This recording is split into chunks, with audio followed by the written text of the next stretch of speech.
Good morning, metalheads of the internet, and welcome to a brand new episode of the Metal Meltdown. A very special new episode of the Metal Meltdown. Chompy, my sleepy, plushy friend, can you tell me why today is so fucking special? No, it's not because I'm getting married. Fuck that shit. Who fucking gives a shit about that? No, it's not Morbius being released in theaters for a third time because I'm not sure that that's actually happened, but it could because everyone who works for Sony is a fucking doofus. Another good guess though, Chompy. Better than the last one at least. You get one more guess, Chompy. After that, I'm turning you into fucking curry. Uh-huh. That's right! We've officially reached the halfway point of 2022. That means it's time to talk about the top 10 best metal albums of the year so far. Well done, Chompy. Took you longer than I thought, but, you know, you did your best. Solid effort. B+. You will not be made into curry today. You are safe for one more evening. After that, honestly, I'm not sure, because you keep biting everything. My couch is a fucking mess. It's in tatters, and it's all your fault. Anyways, don't worry, you're not going to be made into curry, buddy. I'm just fucking with you. It's June 2020. We are halfway through the year. Here are 10 albums that I have enjoyed the fuck out of, that I am still enjoying the fuck out of. Yeah. I feel like it's kind of self-explanatory how this is gonna go. Now, before we go any further, ladies and gentlemen, keep in mind this is not a definitive list. It will A, very likely change by the end of the year, and B, very likely be very different from what your list might look like right now. Why is that? Well, because that's how taste in music works. That's what happens when we all explore music and we all look at it differently and we all have our own different tastes and our own different opinions, so there's no need to freak the fuck out just because there are 2 or 3 albums on here that maybe won't be on the final list, or because maybe I didn't include fucking, I don't know, Motionless in White or Kardashev or whatever the fuck. You love those records? Great, put them on your list. This is my list though, so you know, just deal with it like an adult, hopefully. I don't really have any honorable mentions, or at the least nothing immediately comes to mind, so fuck it, let's just jump into this thing head first.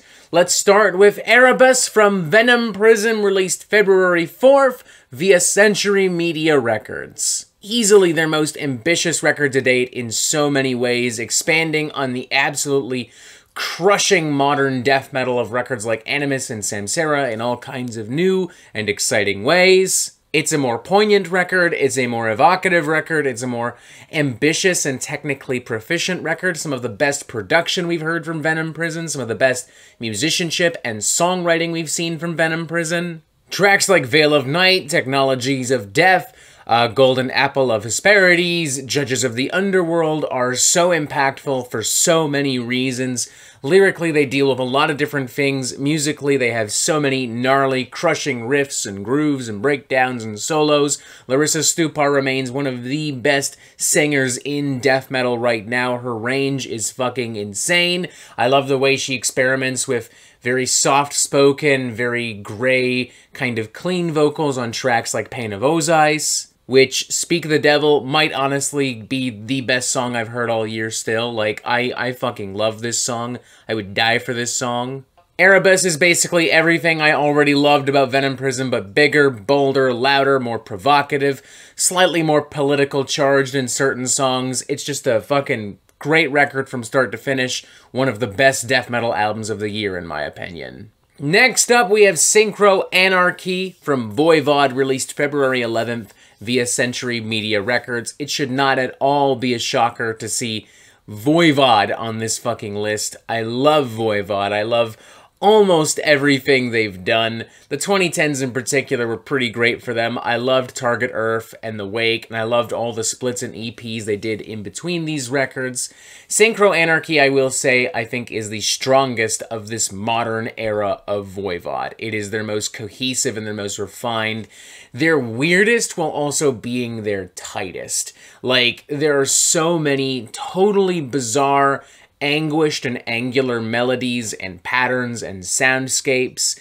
Snake, as a vocalist, has not sounded this deranged in a while. His lyrics sound like something pulled from the mind of an insane science fiction writer. It's objectively pretty bonkers, off-the-wall stuff, but despite that, it remains a remarkably catchy record. Like, I got no issues singing along to Planet Eaters, Paranormalium, the title track, Synchro Anarchy, stuff like Mind Clock, because they're all just so genuinely catchy. They dig into your ear like little fucking worms, like little fucking parasites, and I just can't seem to get them out. There are also some subtle, jazzy, noisy textures throughout the record that I really enjoyed, definitely taking influence from the End of Dormancy EP they did about a year and a half ago, 2 years ago-ish.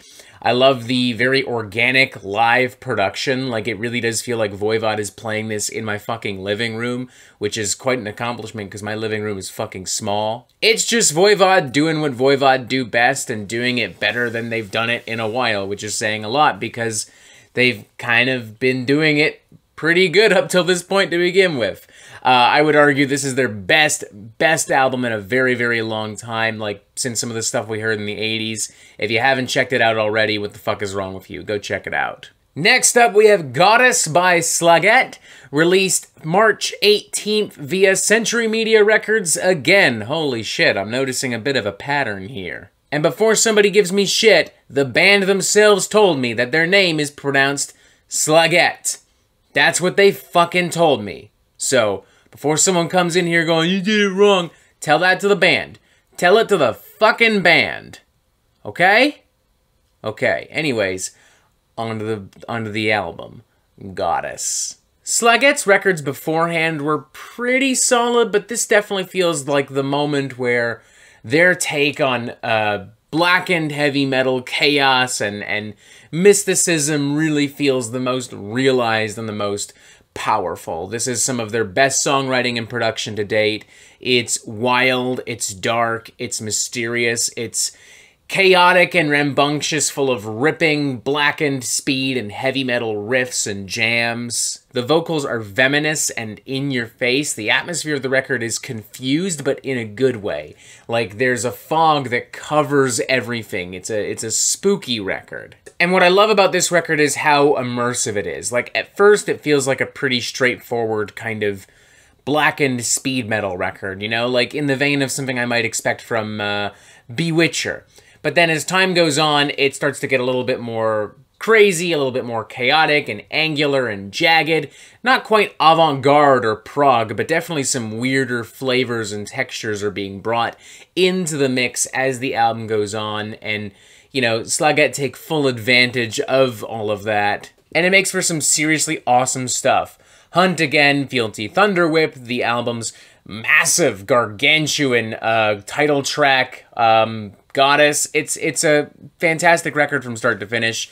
In a year filled with great black metal, this one stands out as being one of the best in my opinion. Next up, we have Psychic Jailbreak from Cancer Bats, released April 15th via Bat Skull Records and New Damage Records. And no, before someone says it, I am not biased simply because Cancer Bats happen to be from my neck of the woods, Toronto, Ontario. I will admit that it helps, because Toronto makes objectively pretty good music, but the reason I love Cancer Bats is not simply that they're from Toronto. The reason that I love Cancer Bats and this album is because, holy shit, it is so much fucking fun. Like, I could sit here and nerd out about the songwriting and the production, and I would have good reason to, because they have a very unique sound. It's like sludgy, metallic hardcore with some doomy undertones. They got a good sense of humor.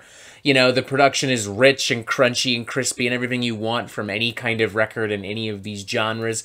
Instead, I just want to focus on, like, how fucking fun this record is. Like, if you aren't having fun listening to this record, you are objectively a boring person. I'm telling you that right now.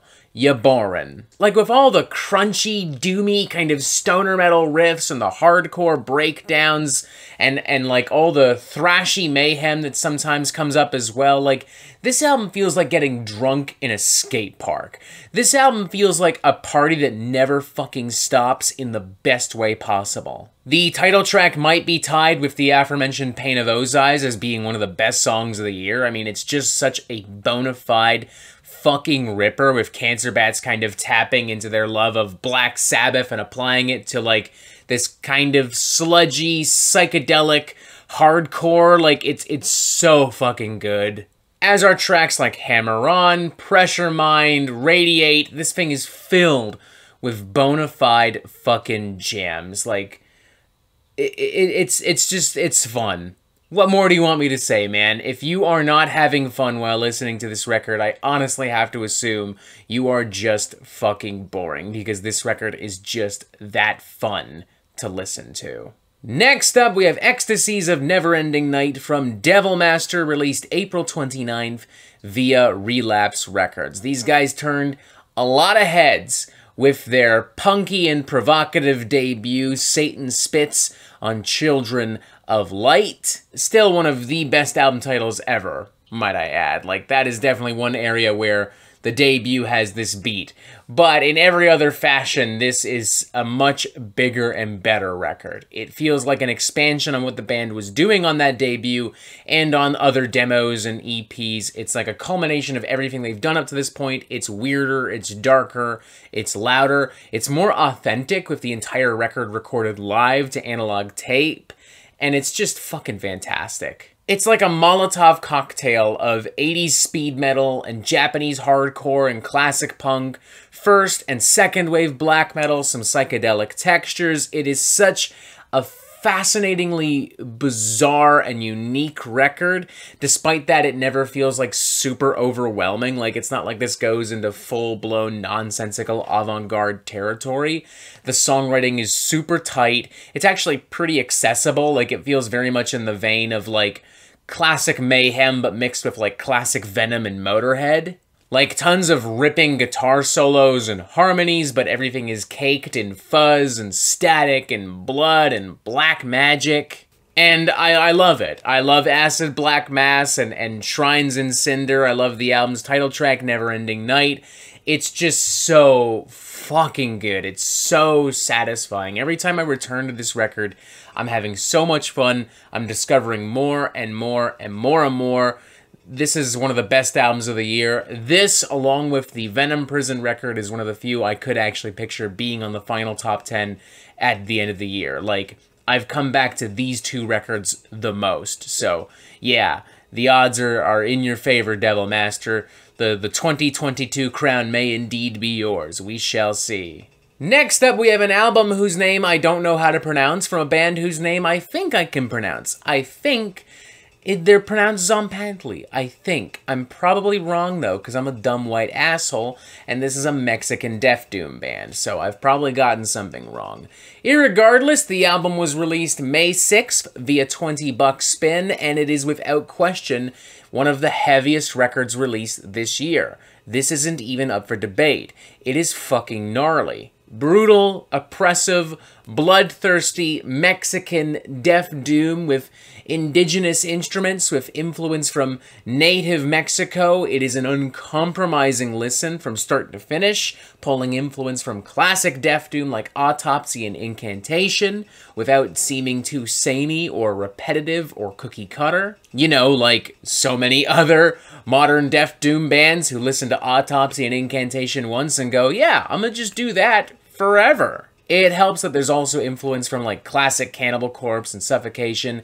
I would argue a little bit of Dying Fetus and Despised Icon. Like, there are plenty of grooves and disgusting vocal assaults that would not be out of place on an early record from either of those bands. I'm just constantly on edge with this record. Like, there's so many harrowing screams and so much tribal chanting and savage percussion and woodwinds contrasted with, you know, churning, in-your-face, classic and old-school brutal death metal vibes and Death Doom drawls. It is such an oppressive and pummeling record. Yeah, I love it. Not a lot of people are really talking about this thing. I mentioned it in my Albums I Missed May 2022 video.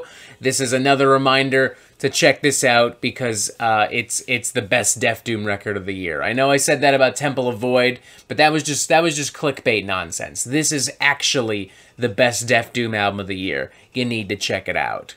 Next up, we have Phototroph from Moontooth, released May 13th via Pure Noise Records. These guys are an absolute joy to listen to. This record is brimming with life, enthusiasm, colorful hooks and guitar licks and beats. It's definitely not as oppressive or as brutal as a lot of the other records we talked about. It's definitely the most accessible, definitely the same kind of songwriting employed by Mastodon and Baroness on records like The Hunter and Purple, respectively. There's a very soulful element to this record that makes it feel so warm and impactful, and I feel like that actions of Slumber, but if they were in a way better mood. I would say I'm also reminded of He Is Legend a lot. Like, all the bands I've mentioned kind of thrown together into a pot, stirred and seasoned and cooked pretty much to perfection on this record. It results in so many irresistible fucking jams like Backburner, I Revere, Alpha Howl. Like, it's just a great fucking record. Something far more fun and refreshing from prog metal, borrowing a lot of elements and ideas that we've heard before and, you know, kind of turning it into something fresh and kind of new and exciting. Next up, we have Disharmonium Undreamable Abysses from Blut Us Nord, released May 20th via Debemur Morty Productions. This is the most horrifying album I've heard all year.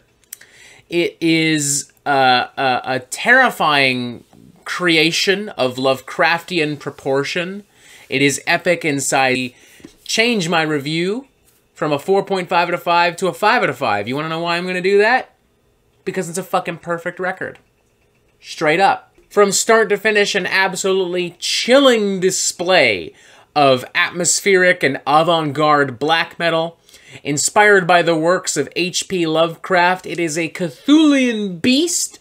It is epic, it is massive, it is horrifying, filled with incredible musicianship. The production is insane. I feel as if I am immersed within the folds of a interdimensional nightmare, which, you know, in case you haven't been paying attention so far, is very much the intention. Filled with incomprehensible yet totally haunting chanted vocals and punishing, almost industrial, blackened death metal percussion, dizzying, chaotic, angular, anguished black metal riffs.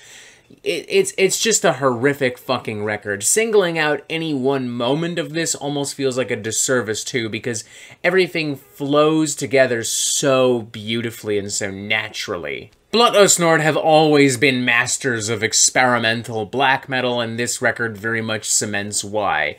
This is one of their best records to date, one of the best albums of the year. Like I said, I'm gonna retroactively change my score. Gonna kind of retcon that review for a moment. This is no longer a 4.5 out of 5, this is now a 5 out of 5. Why? Because it is, in my opinion, a perfect fucking record. There's heard via Profound Lore Records. I'm not going to say too much about this record because the review is still pretty recent. I'm just going to say that this is a culmination of everything Artificial Brain have done over the course of the past decade. Their most dynamic, their most refined record. Every time I come back to this, I'm finding more and more to love and appreciate about this. It is so dense. There's so much going on.